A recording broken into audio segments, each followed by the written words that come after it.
Hi, I'm Monik Vasant. I'm a dentist from the United Kingdom.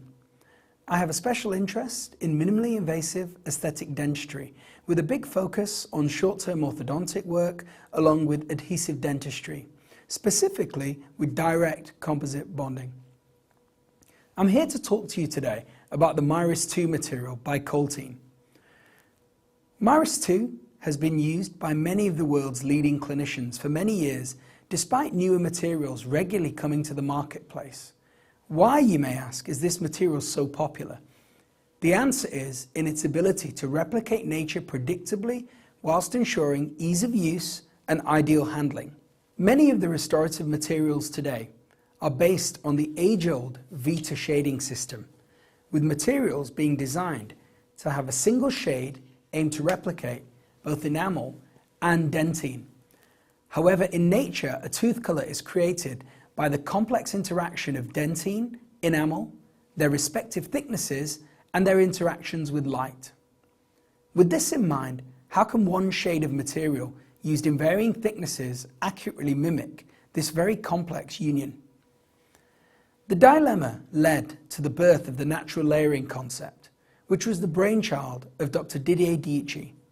It was the conclusion of many years of study to discover the ideal properties that a composite material should have to accurately replicate both dentine and enamel. If a material could be produced that accurately mimicked these properties, then combining the dentine and the enamel layers together in the correct thickness should result in a restoration as close to a natural tooth as possible. Studies into the properties of natural dentine found that most dentine was found to have the same basic color or hue, and it was similar to the A shades on the Vita shade guide, with very few dentine samples having the B, C, or D shades. The dentine samples were also found to have a very similar opacity, but a much wider range of chroma or color saturation than on the traditional Vita shade guide.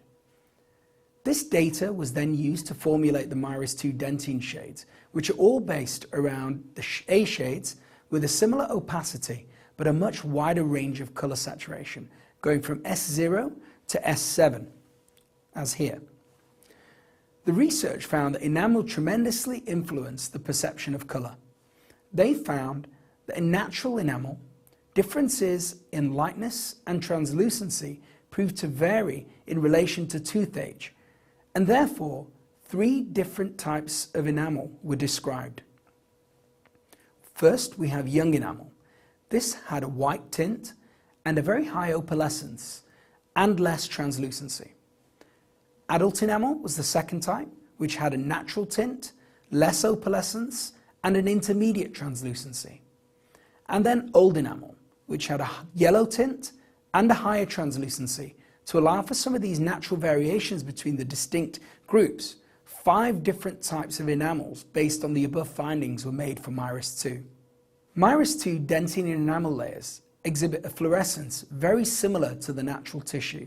The natural layering concept recognizes the changes which occur over the life of a tooth. In young teeth, dentine has a low chroma and enamel is white with a highly marked opalescent effect. In adult teeth, dentine has a high chroma and enamel is getting more neutral with an increased translucency. In older teeth, dentine is having a very high chroma and enamel has a very high translucency, which gives this enamel a natural grey appearance. With time, the relationship between dentine and enamel changes in the incisal edge due to tooth wear. Dentine is progressively exposed and the amount of enamel covering the incisal edge will progressively be reduced. The MIRIS2 shade guide is one of the major advantages of the material. We have separate dentine and enamel shade guides, as so. We first start by taking the dentine shade from the cervical area of the tooth, as here the enamel covering is thinnest, which allows the dentine shade to be more easily assessed.